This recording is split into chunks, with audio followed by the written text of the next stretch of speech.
Pero el Señor quiere que cuando tú pases un día de trabajo o pases un día de haberle servido a Él a través de la gente, porque nosotros servimos a Dios sirviéndole a las personas, pero a veces nos cargamos sirviendo, ¿verdad?, en la obra y haciendo todo lo demás que hacemos, pero no tomamos el tiempo de atender al Señor. Y cuando lo atendemos a Él, terminamos siendo atendidos.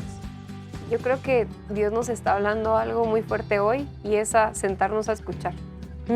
Y no sé si tal vez a veces en nuestras necesidades le pedimos a Dios, dame más, quiero esto, necesito lo otro, pero en realidad Dios quiere retroceder y decirte, bueno, escúchame, porque en escucharme a mí hay deleite, hay sabiduría. Amén. Y hay respuesta a esas oraciones y a esos afanes que hoy podemos estar cargando.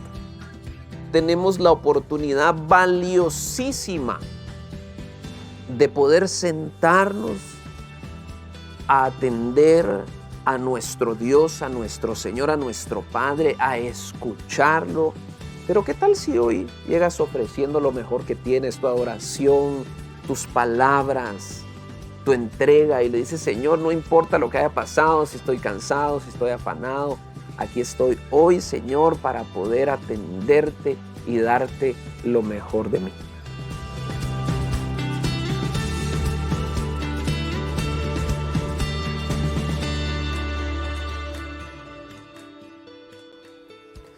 Bienvenidos al Discipulado de Casa de Dios. Hemos estado hablando durante los últimos meses ya, o últimas semanas, acerca del Espíritu Santo. Es el tercer mes que estamos hablando acerca del Espíritu Santo. Hoy conmigo está Fernando Papa de mi lado derecho y está Diego Herrera de mi lado izquierdo. Si quieren, aprovechen a presentarse. Sí, qué gusto estar aquí con todos. Bienvenidos a este espacio de discipulado. Hoy el tema creo yo que da para aprender muchísimo, pero sobre todo llenarnos de fe a través de este discipulado. Es una alegría poder compartir con ustedes y acerca de este tema tan apasionante que es el Espíritu Santo. Sí, y si ya te sentís cansado de todo lo que va el año, aquí, si me escuchas un poquito nasal, es porque estoy ahí con una leve gripe, pero ya es mi cuerpo pidiendo pelo, ¿verdad? Pero aquí estamos con todo el ánimo y sé que va a ser de las mejores prédicas que vamos a poder compartir en este discipulado. Solo antes de ir al tema de hoy, quiero recordarte que tenemos el Lifebook. ¿Qué es el Lifebook? En Casa de Dios creemos en hacer grupos en casa. De hecho, es parte de nuestra visión y de hacer discípulos a todas las naciones ya, ¿verdad? Enseñarles a abordar lo que Jesús nos mandó a través de grupos en casa, donde se nos enseña a dar la vida por los amigos. Y la idea del Lifebook es que aquí están los bosquejos y algunas actividades para que tú puedas compartir en tu grupo en casa. Si tú dices, Señor, ¿qué quieres? ¿Qué quieres hablar este día en mi grupo en casa? Pues buscamos al Señor y plasmamos lo que Él puso en nuestro corazón aquí para que lo puedas compartir en la casa. Es una herramienta súper útil. Si eres líder de Casa de Dios, a través de Vid lo puedes descargar. Y si te gusta más el papel, que sé que hay muchos que les gustan más así las hojas, pues puedes venir aquí a Casa de Dios, a la librería, y conseguir el Lifebook para esta unidad. Perfecto. Dicho eso, vamos a ir al contenido de hoy. Y hoy vamos a hablar acerca de la unción del Espíritu Santo sobre uno para hacer milagros. Y quiero tomar bastante el tiempo de esta enseñanza en cómo se pide un milagro, ¿verdad? Con qué identidad, con qué autoridad pedimos un milagro, porque al final de cuentas es la misma identidad con la que pedimos el poder del Espíritu Santo. Y te voy a tirar de una vez el spoiler de esta enseñanza. Al final vas a aprender que cuando el poder del Espíritu Santo está sobre ti, está en ti, está acompañándote, no hay enfermedad que resista el poder del Espíritu Santo. También si puedes usar 10 segundos para orar por tu servidor, te lo agradecería bastante. Perfecto. Vamos a las escrituras. Veamos, en Marcos 7:24 dice, levantándose de ahí se fue a la región de Tiro y Sidón, y entrando en una casa no quiso que nadie lo supiese, pero no pudo esconderse, porque una mujer cuya hija tenía un espíritu inmundo, luego que oyó de él, vino y se postró a sus pies. La mujer era griega y sirofenicia de nación, y le rogaba que echase fuera de su hija el demonio. Pero Jesús le dijo, deja primero que se sacien los hijos, porque no está bien tomar el pan de los hijos y echarlo a los perrillos. Respondió ella y le dijo, sí, Señor, pero aún los perrillos debajo de la mesa comen de las migajas de los hijos. Entonces le dijo, por esta palabra ve, el demonio ha salido de tu hija. Y cuando llegó ella a su casa, halló que el demonio había salido y a la hija acostada en la cama. Buenísimo. Buenísimo. ¿Qué versión leíste? Leí Marcos 7:24, Reina Valera 60. Ana, genial. En Mateo 15:28, en Reina Valera dice, entonces respondió Jesús, dijo, oh mujer, grande es tu fe, hágase contigo como quieras. Y su hija fue sanada desde aquella hora. Lo que me resalta acá es que siempre batallo con esas respuestas de Jesús, ¿verdad? Es cuando uno está clamando, pidiendo ayuda de parte de los cielos, uno no espera un no de parte de los cielos, uno no espera un no de parte de Jesús, ni siquiera una actitud así donde te ignora. La verdad es que la imagen que tenemos de Jesús en nuestra mente, que no sé si es correcta, tenemos a un Señor sanador que me va a decir que sí, sobre todo si estoy enfermo, me va a decir que sí, a sanarme. ¿Qué le cuesta a él sanar a una persona? Solo podete pensar, nada. Entonces, batalla nuestro corazón al hacerle una pregunta, ¿por qué no lo hace?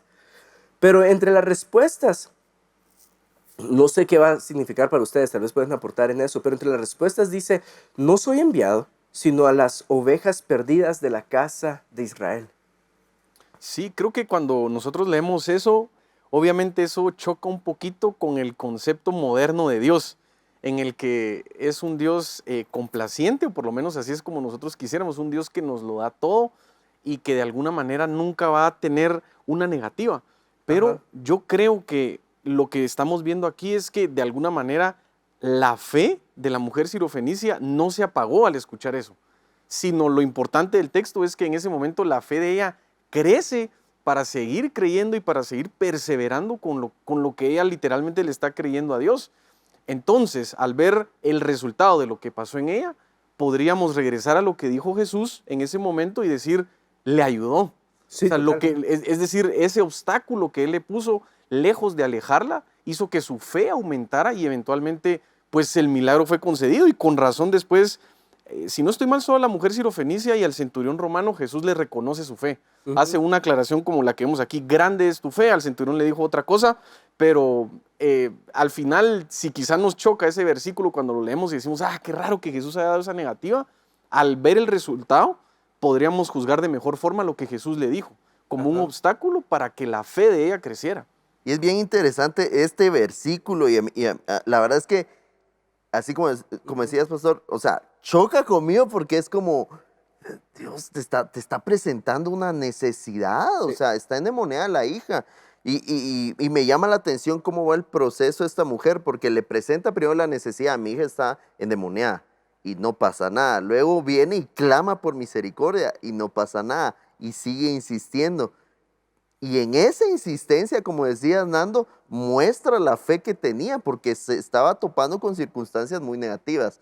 El no de los discípulos que mandaron a que la echara, el no de Jesús, y ya la circunstancia ya era adversa. Y ella seguía creyendo que a través de una palabra que quiere Jesús iba a ser liberada. Entonces al final vemos que lo que mueve a Dios no precisamente va a ser la necesidad, ni va a ser clamar, apelar a las emociones, sino la fe que tengamos. Lo que más me resalta a mí es lo siguiente. Igual, cuando citaste el centurión y dice, ni aún, si no estoy mal, ni aún en Israel he hallado tanta fe. Y acá dice, no vengo sino a las ovejas perdidas de la casa de Israel. Entonces, para mí es tiempo, Jesús. Lo que me estás diciendo es, si tuviera una identidad diferente, te pudiera pedir de mejor forma. O sea, si fuera de la casa de Israel, entonces sí vienes a mí, sí soy digno, o esta mujer sí era digna de recibir un milagro de parte de Jesús. Y creo yo que lo que nos está enseñando acá Jesús, o puede ser el Espíritu Santo, al dejar esto en los evangelios, es que nosotros aprendamos a llevar nuestro camino de identidad delante de Dios, porque muchas veces nosotros nos sentimos así. No soy de la casa de Israel, ¿verdad? No tengo la dignidad de los hijos de la casa de Israel. Ahora, sabemos que cambió toda la historia con el sacrificio de Jesús y ahora nosotros sí hablamos de esto. No soy digno de pedir un milagro. Yo no sé si alguno de ustedes, alguna vez una persona se ha acercado a decirles, ¿puede pedir usted? Sí, usted que está más cerca de Dios. Usted que está más cerca de Dios, ¿será que le puede pedir? Porque de cierta forma, nuestro inconsciente o consciente es, si estuviera más cerca de Dios, Ujú. ¿verdad? Si fuera un mejor hijo. Si fuera un mejor hijo, entonces le puedo pedir a Dios un milagro. Y a ti que nos estás escuchando, eso es lo que queremos lograr con este discipulado, que tú tengas una identidad de hijo para pedir milagros y que tengas una identidad de hijo para provocar esos milagros. Me recuerdo una vez, les voy a contar una historia. Era mi cumpleaños, se acercaba mi cumpleaños. Creo yo que estaba a punto de cumplir 13 años o 14 años. Mi familia, toda mi familia jugaba boliche, bolos, no sé cómo le dicen en tu país. Y yo estaba muy livianito, o sea, no era tan grande. Entonces yo no podía agarrar las pelotas pesadas. Si has visto boliche profesional, esas pelotas que como que le meten curva o efecto o comba. Y cuando se para el aceite o se corta el aceite, la comba agarra efecto y ya pues uno le pega los pines. Pero yo no tenía esa capacidad, entonces quería una pelota para tirar, una pelota verde, que esa no iba a agarrar comba nunca, pero se acercaba a mi cumpleaños. Entonces yo dije, voy a aprovechar a que es mi cumpleaños para pedirle a mi papá la pelota de boliche. Y lo hablé con él, papá, mira, ¿será que me regalas esta pelota de bolos? Me dijo, sí, mijo, ahorita para tu cumpleaños. Y yo como, yes. En ese transcurso faltarían, ¿qué? Unas semanas o tal vez un mes. Y también tenía una pistolita de balines de plástico. Yo no sé si alguna vez fueron con esas así. Sí, sí. Sí. En Guatemala le decíamos bibis. No sé por qué. No sé por qué. Algo bullets, tal vez. O, Tal vez bueno. por ahí va.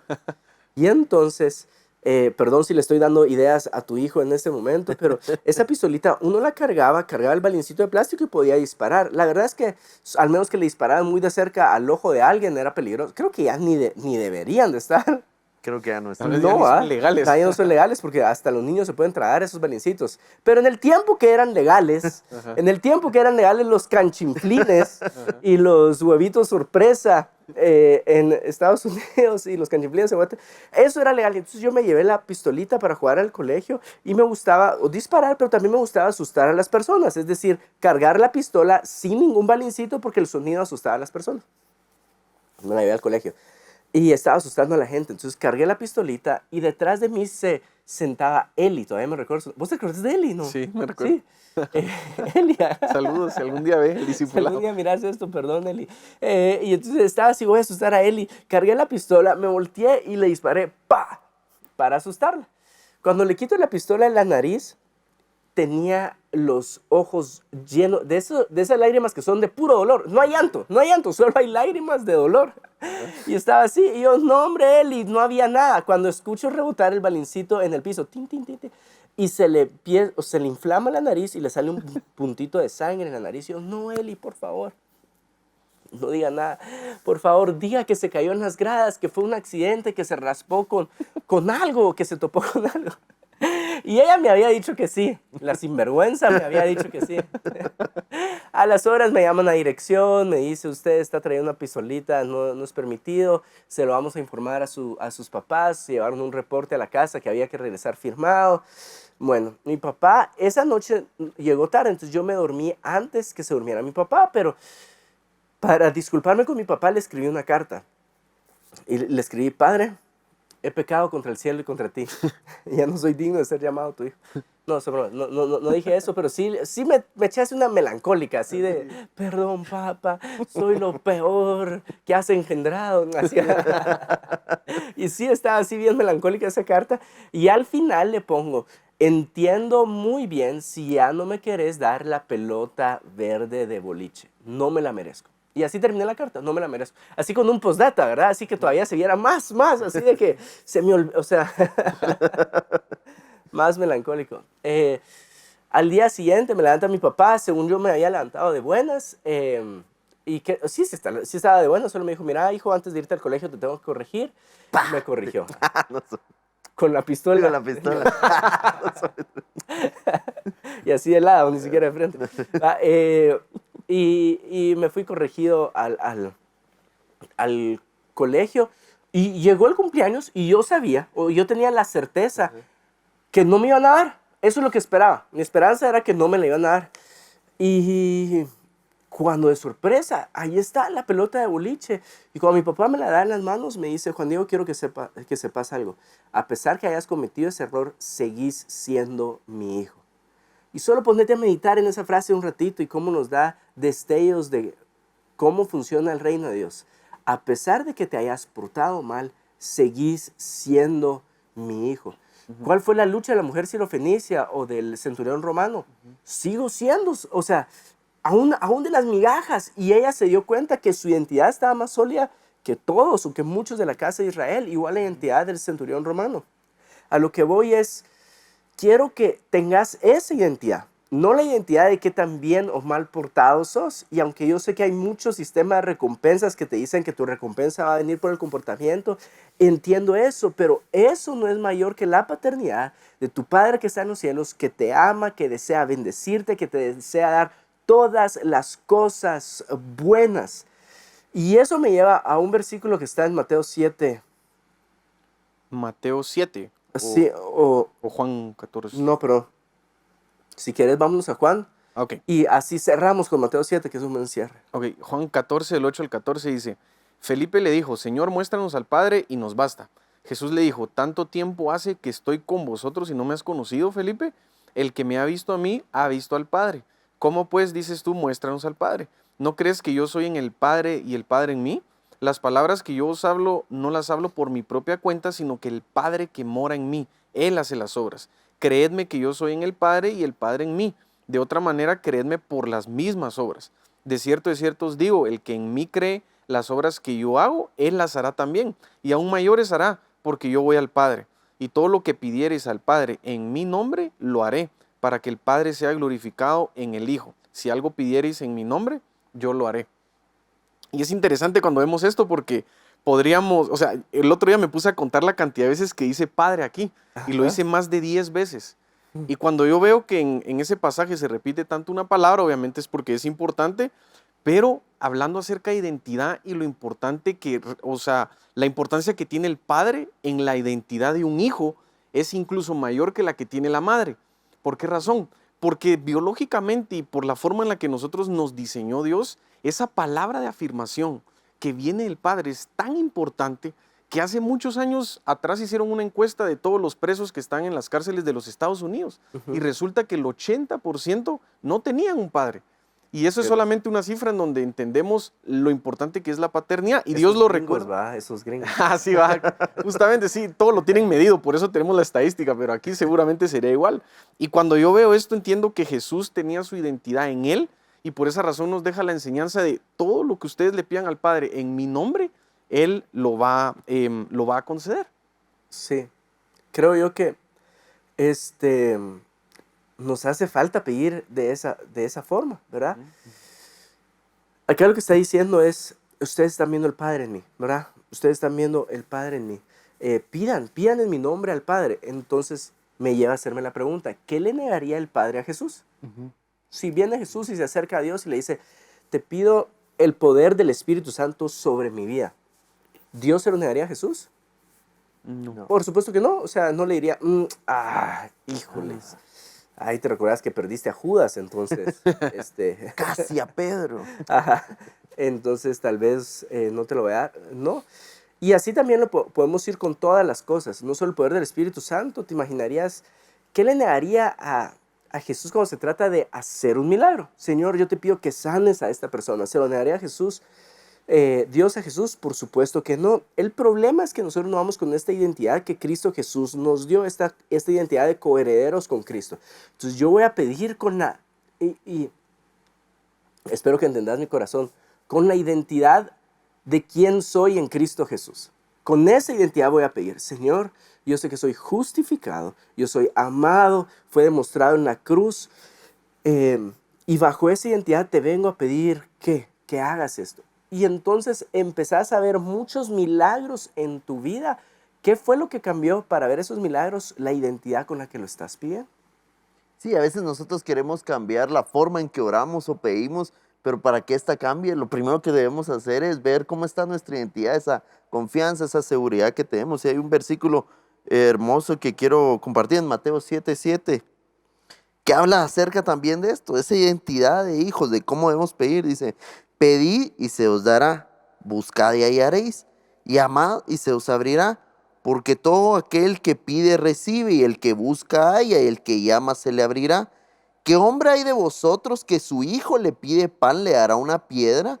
¿O si pide un pescado, le dará una serpiente?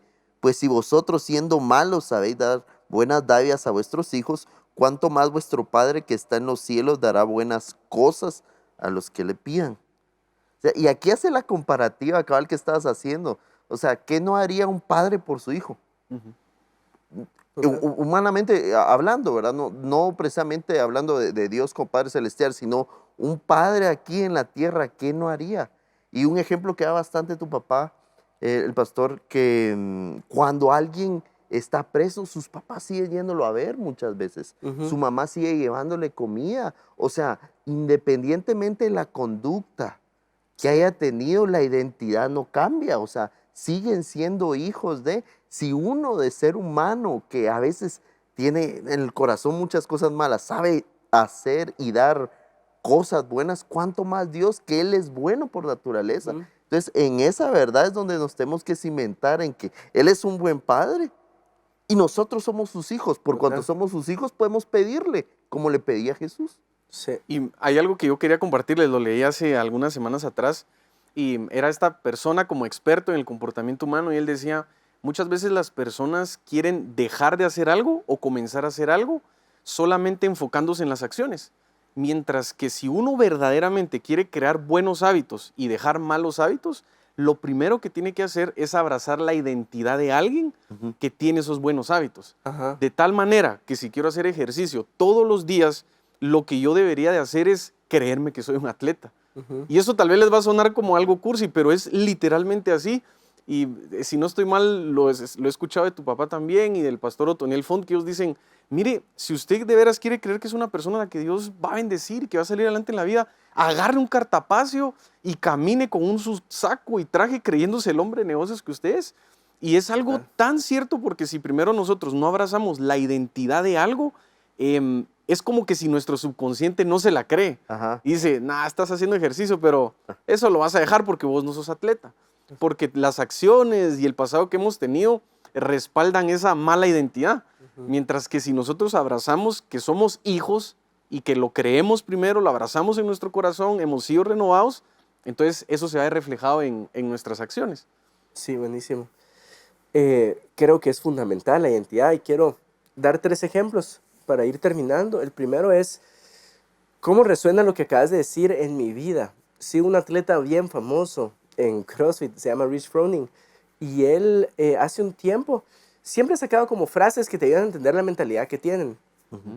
Pero dice, sacó una camisa que decía, train like a champion today. Entonces desde hoy te crees que ya sos campeón, y si ya sos campeón, entrena como campeón desde hoy, y tiene todo sentido, ¿verdad? Si pudiéramos sacar una camisa de este discipulado, diría, pide como hijo, hoy, ¿verdad? Pide como el hijo de Dios que eres, hermano con Cristo. Solo date cuenta ese título que tenemos, somos hermanos con Cristo Jesús. Eso. Lo segundo que quiero contar es una historia que me pasó, creo yo que ya lo conté en este discipulado, pero igual vale la pena contarlo nuevamente. Una vez salí a mi casa y vi a una persona, uno de mis amigos, con los ojos llorosos, y estaba quebrado, sabía que algo estaba mal, y le pregunto, ¿qué pasó? Y él me dice, Juan Diego, lo que pasa es que mi esposa y mi hija no se pueden levantar de la cama, ambas tienen anemia. Espero no confundir mal el nombre de esa enfermedad, pero es falta de hierro, ¿verdad? Tienen anemia. ¿Será que puede orar por ellas? Entonces ya agarró el teléfono, llamamos a su esposa, porque la niña todavía no puede entablar una conversación, o en aquel tiempo no podía entablar una conversación, y le hablé y me dijo, por favor, pastor, ore pero por mi hija, yo haría cualquier cosa para ver a mi hija sana, para que mi hija se levante. Usted de mí ni se preocupe, pero que ella quede completamente sana. Cuando escuché la voz del Espíritu Santo que me dijo que le hiciera una pregunta muy parecida a lo que acabamos de leer, y le dije, si usted haría cualquier cosa para ver a su hija sana, ¿cuánto más haría Dios, que es su Padre, por verla sana a usted? Y yo pude sentir cómo en esa llamada, ¡fum!, se levantó la fe. O sea, literal, tal vez de los únicos momentos que siento que algo te sacan, ¿verdad? Entonces, ore por mí. Y oramos, declaramos sanidad, reprendimos enfermedad y de ahí, pues al día siguiente me vuelvo a encontrar al amigo y le pregunté cómo siguió.